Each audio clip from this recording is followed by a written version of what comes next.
Hello, everyone. I'm Kenneth Morefield, the owner and operator of the artsandfaith.com website, which is the depository for the Arts and Faith Top 100 Spiritually Significant Film List, as well as annual ecumenical jury acknowledgments of the 10 best films of the year for Christian audiences. Also, the sponsor for the recent academic book. Spirituality, the film as an expression of spirituality, the Arts and Faith Top 100 Films. My guest today is Brian Degnan.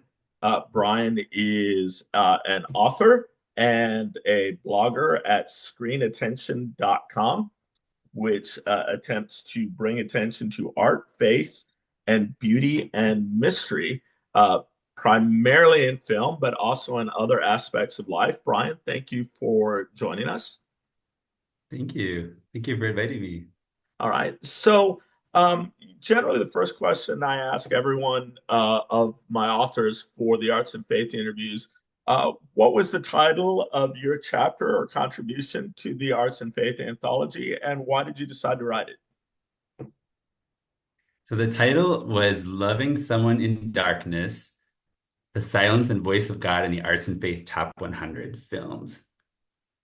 And it's a bit of a long story how I came to that because there are a lot of different pieces in that chapter, a lot of different films. Mhm. And I'll just try to paint a picture of how that came about. So I'm a family medicine doctor, and the first movie that came to mind, the first movie of these films I wrote about that came into my mind was The Seventh Seal by Ingmar Bergman.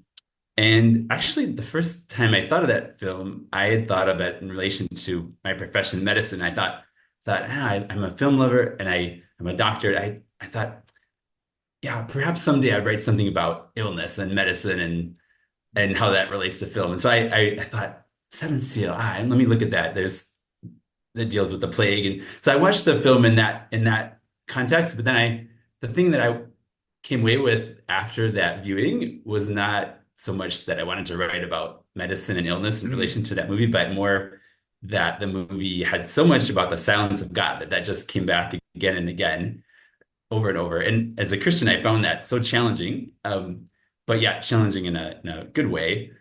Here I am as someone who firmly believes God speaks, and here's a film in which we're faced with God's silence in the face of human depravity, God's silence in the face of illness, in the face of death, and all these things.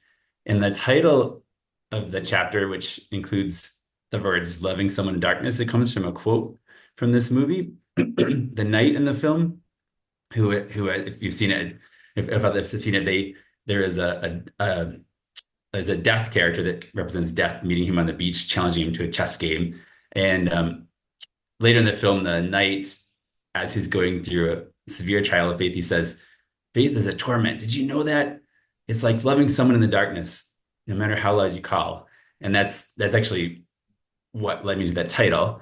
And then in parallel to that film, then I had seen Silence by Martin Scorsese, which is based on a famous, really, really amazing, spiritually challenging novel in every way, novel called Silence by the Japanese author Shusaku Endo. And I was very drawn to that story in that film because here is one of the great directors of our time filming one of the most challenging novels of probably of recent decades or this century, past century. But maybe in even a more gut-wrenching way than the Seventh Seal, it also faces the silence of God. So um, even though it's more gut-wrenching, even more difficult than Seventh Seal, it does ultimately lead to more hope and redemption, but it's a very hard one hope. So here are these two films that were on my mind, and when I put them together, I thought, okay, so these are both films about the silence of God, and they're both on the Arts and Faith Top 100 list. So these films, I thought, yeah, let me compare these two films. But then as I just happened to be on a plane flight. I had a lot of extra time to think about it. I thought, well, if we can talk about the silence of God and write about that in relation to the films in this list, then I can write about films that deal with the voice of God. And um, I thought, let's look at the rest of the Arts and Faith list and see how many of these films point to the voice of God rather than the silence of God. And I couldn't stop thinking of examples, just so many different examples and a lot of different ways to take that topic. But I was thinking when I talked about the voice of God, I was thinking of in the world of the film, does does the film and the characters, do they seem to make room for a God who can be heard in some way? Mhm. And then so I decided I would bring the two films about Silence of God in together with all these other films. And so the chapter, as it compares the Bergman and Scorsese films, it overall I face the fact that the Bergman film seems more preoccupied with the absence of God, and now the Silence of God seems to point to the absence of God, although it's not 100%. It just seems like it's tilting that direction. And how the Scorsese film, as I argue in the chapter, it seems to have its eye on how God speaks through his silence, although it's a very complex way that it reaches that point. Um, and the section on silence, the Scorsese film Silence, ends with me referring to a moment near the end of the film in which some characters may finally be hearing God's voice in some way. And about God's voice, I write, it had been there all along, you see, even in the silence. And that was where I landed in that part. But then bring in just a summary of the other films that Mhm. I thought at least made room for the voice of God.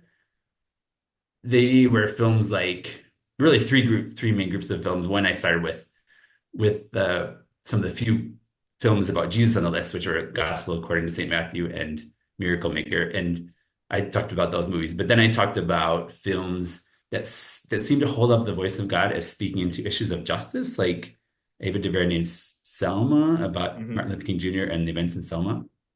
And yeah, very powerful the way the film does seem to have God as a character in the background speaking into these issues of justice. Um, and then another group of films was seemed to more meditate on the idea of God speaking life into existence. And one of those was the Persian poet named Farukh Farrokhzad, who made a quite amazing documentary about lepers in Iran, and that's called The House is Black. And that's one of the ones I referred to in that section. And someday, if we ever had a chance to revise or do another edition, I would probably add something about God's voice manifesting in art. Like, for Mhm. example, on the list we have movies like Amazing Grace, the documentary of Aretha Franklin about Aretha Franklin with a lot of concert footage, and there it's just you can sort of imagine you can see her art, her music pointing toward the voice of God. And so Okay. there are other films like that too. So you could probably go into a number of different Right. categories in the voice So, of God. i- one of the interesting things then about your essay that you had highlighted, as opposed to some of the other essays, is most of the other essays seem to focus on one or maybe two films. Um, you know, uh, uh, if you just to shout out other interviews that we had on there, Stephen Granados talked primarily about Song of Bernadette and Lords a little bit. I talked about Ordette. Um, we've got Matt Page talking about the Gospel of St. Matthew, whereas you tended to focus a little bit less on one particular film, although The Seventh Seal was an entry point, and a little bit more on a theme or an idea that you think tied some of the films together. Am I summarizing correctly? Yes, Okay, yes, and go ahead. that I enjoyed bringing those different films in, and um, part of it was just me looking at the list, the top 100 list, and saying this is really huge. So let me think about how we can bring in a few things from various categories. So Yeah. yeah, I guess it was more a thematic theme focus rather than a one film focused. Okay. But So the this other, question yeah, is probably going to be obvious to people who are watching this that are Christian. But I just wanted to clarify. You touched briefly on in your discussion or summary of your chapter about the differences or similarities between silence and absence. Um, and um, just wanted to clarify for the people maybe who don't speak Christian. By talking about silence, are we talking about literal silence, or talking about the voice of God in terms of hearing the audible voice of God, or are we speaking? Are you speaking more metaphorically in terms of like how are you defining um, God's silence or God's absence or God's voice there? Is it more on the literal spectrum of, you know, God literally speaking audibly, or in a more generic Christian sense of like, when I say God spoke to me, that might be God made an impression on my thoughts through prayer or through something else. So, could you just say a little bit, maybe about like how you're using those terms or what they mean for you, particularly When I think silent? about those movies Yeah, like particularly Seven Seal, silence and absence and voice is, the more literal or more as, uh, I guess, metaphoric or symbolic. What do you actually mean by the silence of God or the voice of God? I think I could probably answer with with focus on those first two movies. Sure. And I was thinking mainly about those movies and whether, well, both those movies have incredible suffering and incredible pain and incredible trials. And in each of those films, you have a sense that God is not dealing with those things, or he's silent in the face of those, in the sense that it initially appears that he's not making any comments or correcting the evils, or Mm. you might have that sense, at least quite a bit of Seven Seal and quite a bit of silence. You have that impression in those films.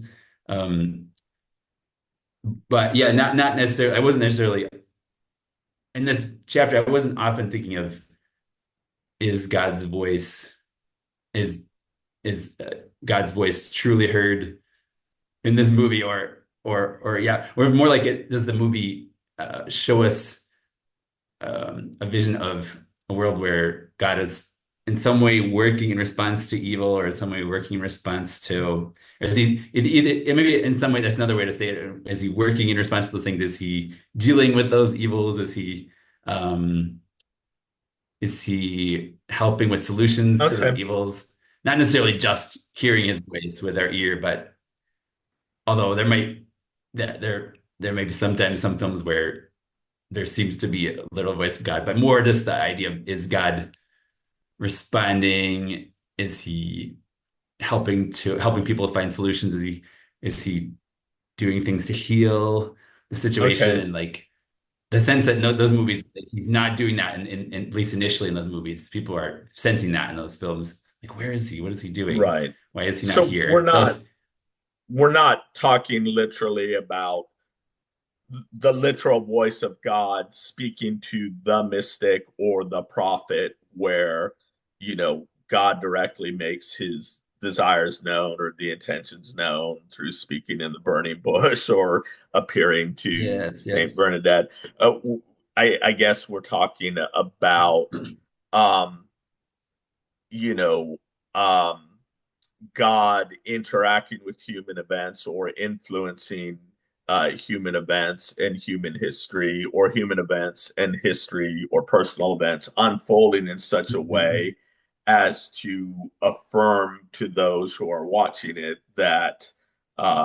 God is present and not simply Mhm. letting events happen without um, without any hand guiding them. Is that am I Yes, that's a tracking good you way to. correctly, or am I? Yeah, I think so. Yeah, I think so. and I mean that's pretty mainstream or typical Mm. of a lot of contemporary Christians that I know. So uh, I may be belaboring an obvious point, but again, I just kind of wanted to make sure anyone who was watching this who's not sort of steeped in evangelical culture or whatever, heard the voice of God or Mm-hmm. the silence of God or the absence of God, and, as how those phrases are typically used in Christian culture, or what we typically mean Mm-hmm. by that. Although I don't know. I mean, I'm not charismatic, so I have never heard or claimed to have heard the audible voice of God. I have said many times to my Christian friends that I felt like God spoke to me. Um, so, uh, but I don't Mm-hmm. know a lot about your religious background or charismatic background in terms of that. Have you ever heard God's? I mean, have you ever heard the audible voice of God?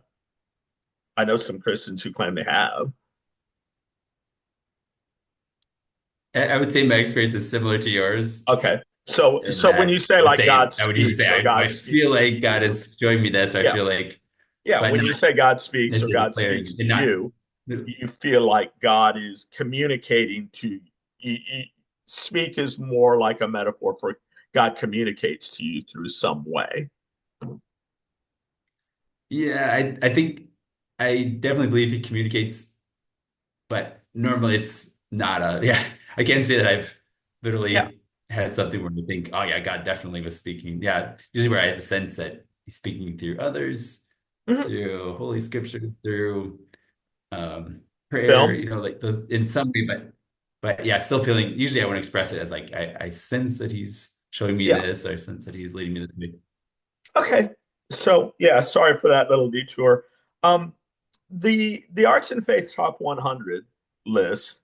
Um, so it intermittently over the years, since I think there's been seven, possibly eight different iterations of the top 100 list, and the tagline "spiritually significant" has come and gone, and come again, as a means of trying to distinguish or separate the Arts and Faith Top 100 films from just any random critics list of the top 100 artistic films.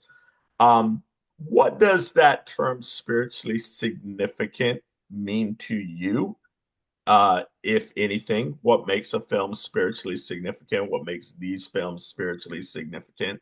Um, and how might, possibly give an example of, um, how does that descriptor or modifier spiritually significant alter your list from just any list of 100 personal favorites or 100 best films? I was actually going to lead into that Okay, by good. saying one thing about the movie Silence. Um, it might slightly pull in my experience of that of writing the chapter. But Mhm. so I was thinking of something Martin Scorsese himself said about the novel that he adapted, and what he said about the novel kind of leads into some kind of description of spiritually significant, I think, because I think he was trying to say that the novel was spiritually significant to him in a way. Mm. Um, so let's backtrack for a second. So as I was watching these films, one of the moments that was kind of surprising to me was that watching the movie Silence. I had read the novel. I think I'd seen the movie a couple times. Watching the film Silence now through this lens, I felt like it was kind of like a devotional experience for me or something, like something I was should pray through and praise through and grieve through. I felt like it was just a powerful experience. And then I think I started to understand what Scorsese meant when he wrote a foreword to the novel, like a printing that happened, I think, in the last decade of the novel. He wrote a foreword to the novel. And he wrote in that foreword, he wrote, I picked up this novel for the first time almost 20 years ago. I've reread it countless times since, and I'm now preparing to adapt it as a film. It has given me a kind of sustenance that I've found in only very few works of art. And I thought that he was kind of saying this book was spiritually significant to him, and I think he was making a film that was Mm, probably also spiritually significant to him too. And I think that the idea of giving sustenance is mhm, one of the things, I think there are at least three or four ways I can think of to describe what spiritually significant is to me, but one of them is something that a film that gives sustenance. And it's kind of a surprising word to apply to that story, actually, in that film, because the silence story is a pretty draining story and mhm. devastating story, and it's a really hard story. But yeah, there really is sustenance to be had there for those who are looking for it and willing to be challenged by it and thinking about what's going on there in the story. Um, I think, yeah, and how can those willing to consider how does God speak in the midst of or through his silence. And so that was one thing that the film that can give spiritual sustenance. Um, and I was gonna say that the sustenance is sometimes all the greater the more that we're challenged by a film. I feel like that spiritual sustenance kind of is greater the more I'm challenged by a movie. Like, um, I can't say that I don't receive sustenance from some films there are some films that are specifically made for Christians, say, that give me some sustenance. But when it comes to art, I'll come back to a work of art much more frequently when I'm challenged by it than when it just tells me everything I want to hear. And as Mhm. a Christian, I kind of feel that way about the Bible too. I come back to it not because it tells me everything I want to hear or that I already know or something, but because it challenges me and presses me and disturbs me in ways. And even through those things, even sometimes Yeah. in the midst of or through this, it gives me sustenance. Also, another thing besides the sustenance is Well, before you go on to the I second thing, don't. can I just say something about the Mm, sustenance? I mean, the Bible itself, right, uses that metaphor. I mean, Paul mm, speaks about, you know, I should be giving you meat by that you should be at a point in your Christian walk where you're capable of, you know, being given meat, but I still mm, have to give you soft foods. And he's not literally talking about food, he's metaphorically mm, talking about teaching or, content or instruction. mm, But he uses that not just that central metaphor of, um, food or sustenance, mm, but also that extended metaphor of there's certain kinds of food that are still food, but don't have much nutrients, don't aren't mm, particularly good for you, mm, and other kind of food that is really, better for you. So I mm, kind of like you're the first person I've heard who has sort of applied that sustenance label to spiritually significant, because it would then also make a distinction between, um, maybe not just a special category of movies or movies that have things that something or do something that no other films do, uh, but like, as a way of categorizing, it's all food, it's all movies, but there are certain kinds of foods that are better for you because they have a higher degree of the things that make food sustaining, vitamins, mm, nutrients, whatever, and less of the, you know, value added artificial sweeteners that, make it mm, go down easily. But, you know, if that's all you ever consume in your food, that's not really healthy. And if that's all you ever consume in your movies, that's not really like feeding your soul. yes, yes. So I appreciate that answer. I hadn't really, um, thought about it in terms of the sustenance metaphor. Um, but you were And I going on then. So sorry to interrupt and you. You're going I to go on to say other aspects of spiritual significance.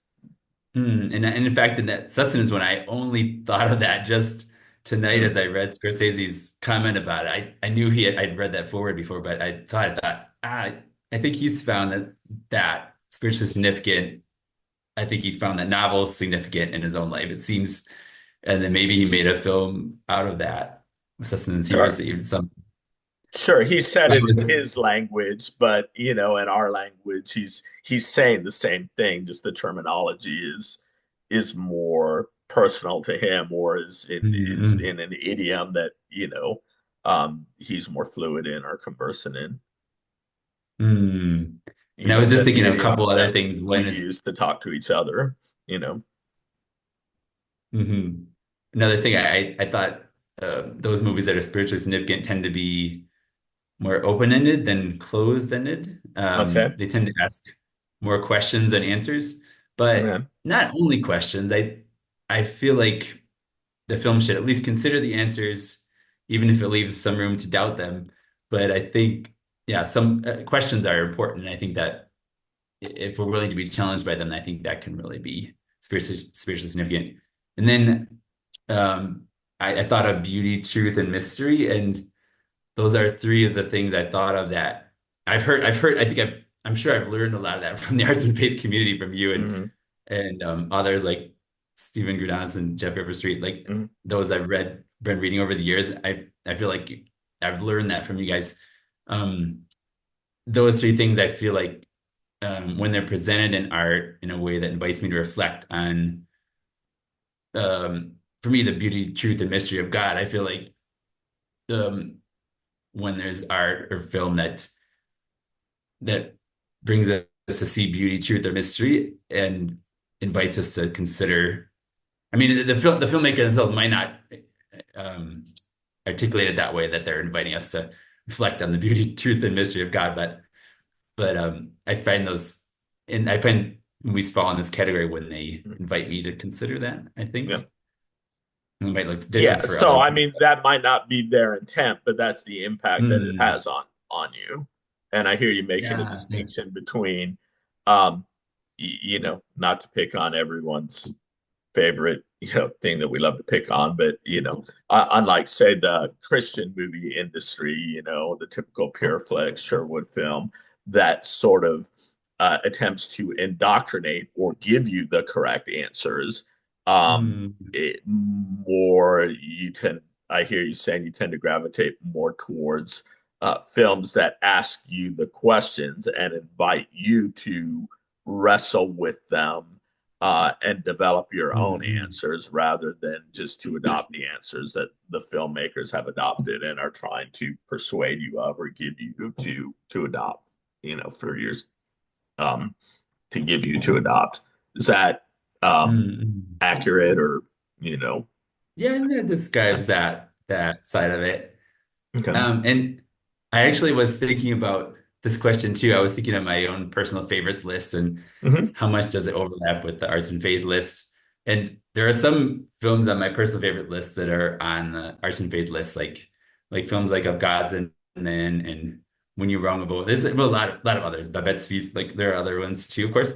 But then there are other ones that even in the last 10 years, I've put a film like E.T. on my favorites list of my own personal Hmm. favorites. And I think, huh, would that ever end up on that spiritually significant list? I don't think it's probably never been considered. It's not the type of movie we've always put on the list. I think, yeah, well, there are a lot of interesting things about it that you could argue could be in that category, but you could say that for a lot of movies. Yeah. It Well. probably would have to fall into that category for a lot of Hmm. different people who are voting for to fall in that group. But films like that, like, yeah, could that overlap with spiritual significant? Hmm. There's it can be quite different for different people, I think, different viewers. Yeah. Yeah. Particularly, Different movies. um, particularly that nexus between the film's intention and the impact that it has on your personal life. In literature, my students, hi students, will very much know that I'm a reader response critic. And part of that is that different pieces of art land at different times depending on where you are in your life or in your journey when you watch them. And there are things that I watch when I'm 18 that don't make much an impression on me, and then I rewatch or review when Mm-hmm. I'm 30, and I'm like, oh wow, that's different. Or things that make a huge Mm-hmm. impact on me when I'm 15, and then um, if they had come out when I was 30, I was, whatever. So I do think that, um, you know, a film for me doesn't even have to be great to be spiritually significant in the sense of there's been some pretty mainstream, very conventional movies that just happen to hit me at the right with the right message at the right time in my life. The Karate Kid is the original Karate Kid is one of them. Um, I don't have any pretensions of that, kind of like maybe ET or whatever. I'm not like, you know, I'm not interested in trying to sell people on it's a giant metaphor for the way God instructs us is like Mr. Miyagi or whatever. It's just like at that at the my particular spiritual emotional development or whatever. That hit me harder than a lot of films and stayed with me and has a positive impact in the way that I've thought about Christian themes like, you know, standing up to evil or uh, accepting discipline or accepting instructions, which may be very far from what the artist was intending, but were nevertheless useful in my spiritual development. And it sounds like you're carving out a place for movies that have done that for you as well, and not just movies that are sort of wear their religiosity on their sleeve. And I guess the spiritually significant films would be like where there's enough overlap of various people in the group, various Mm. viewers experiencing the film as spiritually significant. So if only one or two find it that way, then it's probably not going to end up on a Mhm. list. But Yeah, I don't if think Karate Kid's ever going to be if on an A&F many top people together, 100 all of list, them. you, you know, um, even though it's got a lot of personal meaning for me.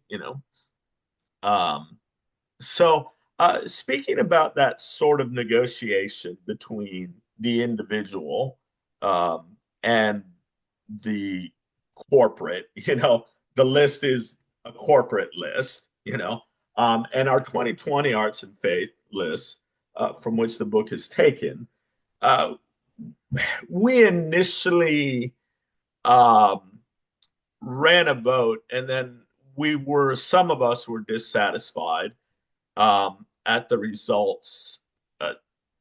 Not This wasn't the only reason, but like there were only four women films by women directors in there.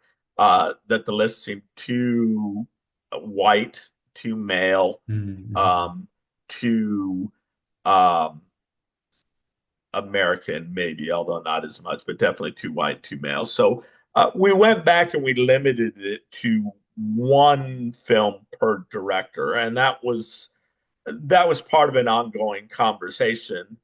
Um, I forget where you personally landed on that. If you had any particular feelings, there were some of us that were like, we would want to limit to one, um, so that we could have more diversity within the list. And there were other people that I think were like, there are certain giants like Carl Theodor Dreyer or Ingmar Bergman. Um, I think you wrote about the Seventh Seal, but over the course of eight top 100 lists, there's been maybe, I think, eight or nine different Bergman films have appeared on some A&F version of top 100. That some people argued a little bit more of like it's appropriate that there have been some figures that have been more um, really just pioneers or giants in the field of spiritually significant cinema, as a genre. And it's okay to include more than one film by them. So I was just wondering if you'd speak a little bit about where you landed on that debate and how you feel about the 2020 top 100 list as opposed to some of the other ones that chose a different curation process of chose to maybe like try to do recognize some of the auteurs who were more influential rather than having more diversity. I'm pretty sure that I came down on the side of limiting it to one film per director. And I'm glad. Yeah, I'm happy with the result. Just Okay. just seeing the list as a whole, and I think just realizing the diversity of films that are out there and the number of different directors that could we could say, oh yeah, that is spiritually significant too, and that one's spiritually significant too. So I think just being able to open it up to others and also to also just along with that to think more widely how to include more directors, female Hmm. directors, how to include more African American directors, how to include many other many other things that are not represented well on previous Hmm. lists. Yeah, I think, and I was thinking about the things that appeared on there, like I don't think a film like Selma might have Yeah. appeared on Well, like there if you we had mentioned, given room Summo was a for it. classic I'm glad it example of did. was not on the original list. Um, you know, um, which usually meant like was somewhere between 100 and that came in somewhere between 100 and 125. And then when we cut out some of the films that were duplicates for directors, that bumped up, and then Summer did make the cut there. So yeah, Summer would be an example of a film that you know didn't make the top 100 when we allowed multiple films by Bergman and multiple films by Scorsese and multiple films by Terrence Malick and multiple films by Dreyer. But when we limited it to one film, uh, then got on there, and it sounds like you were, that's a film that you're happy to have on the list. Yeah, and it also it's a little bit like what I think about when I look at the Cannes Film Festival Hmm. list of in competition. Like it's often, or at least over the years, they've often been the same directors year after year, and I Hmm. sometimes think, oh, we need to do a better job mixing that up. But Hmm. they do have a ton of movies that are in the secondary competition, I guess. Hmm. And yeah, I like when they try to not just have the same directors year after year because there's such a wealth of other talent and films also from other various countries too. So I feel kind of the same way that film festivals when they that they I feel good when film festivals widen the scope and don't just repeat the same directors. But I definitely believe in the idea of those Yeah. core directors still being there at least Okay. with one or two or one So that's selection. a really interesting answer, and at the risk of sounding condescending, um, which if I am, I hope you will forgive me. I realize too that I'm sort of approaching it from a canon makers list, like, oh, okay, we are the ones that are making the canon, you know, and therefore we have these. This is what we're trying to do, or this is the canon that we're trying to shape. And you said something earlier in this interview that had reminded me that, like, maybe you were a second generation arts and faith, or wasn't necessarily part of that original group, and maybe then were a little bit more of, at least in some of the first 100 top 100s, a canon receiver, which was like, oh, I am the one who Yes. is receiving the list from Arts and Faith or from the Cannes Film Festival or whatnot and I, as a reader, one-time reader, now participant, appreciate a list that has a little bit more diversity on it, or would appreciate a list that had a little bit more diversity on it, rather than a list that is just so heavily um, saturated with the personal favorites of the people of the jury that's making it. Um, if that's the case, maybe going back to mixing the personal with the corporate, are there any films that you can think of that you discovered through the Arts and Faith Top 100?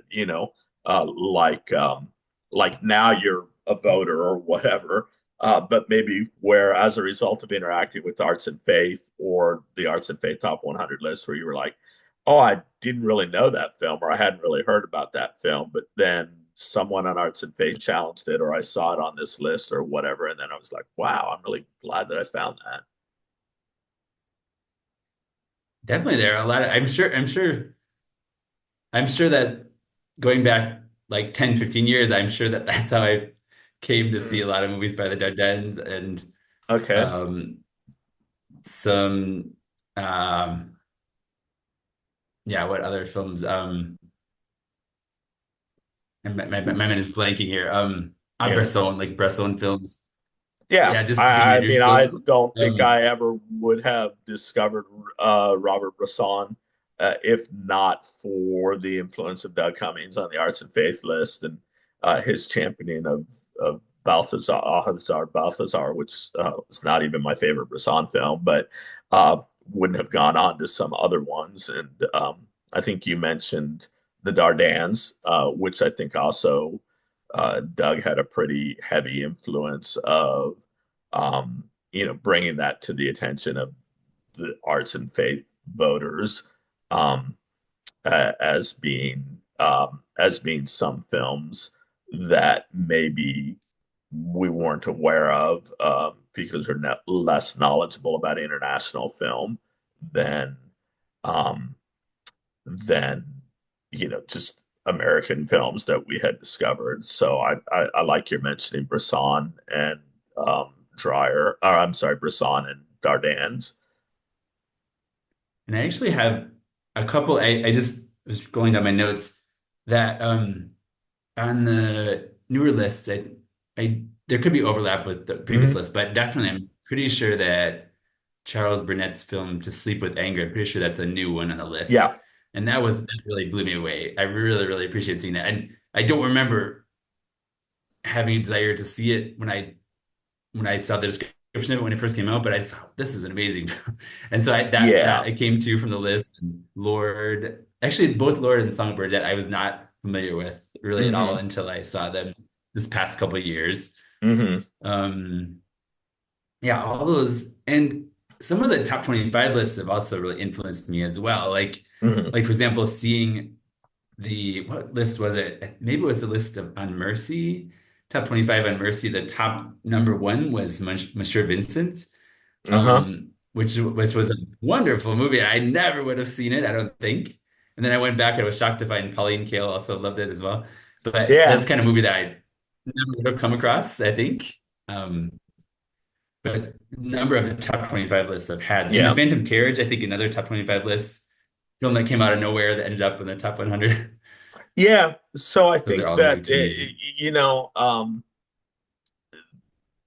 that's it. I'm glad that you mentioned like Monsieur Vincent and Charles Burnett as being um, another example of like not just foreign films that I had never heard about, but like films that get reappraised or that were, came out earlier or whatever before before some of us were interested in film or whatnot, and were rediscovered.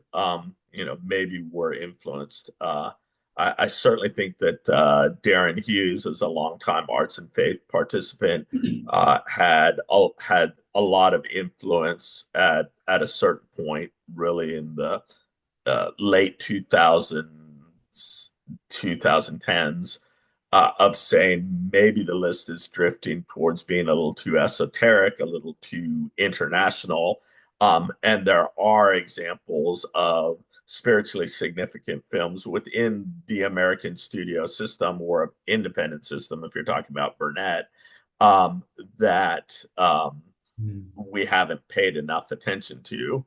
I think like Killer of Sheep initially made one of the top 100 or 25 lists, which was more of a documentary style or cinema verite style.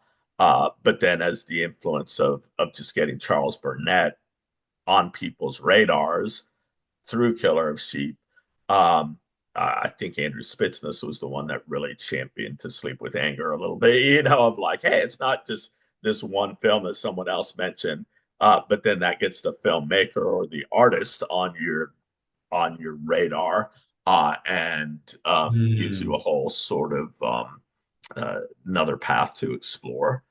Saw really good Yeah, answers you there really in want to go terms down see all the yeah, go films ahead. by that director then. Yeah.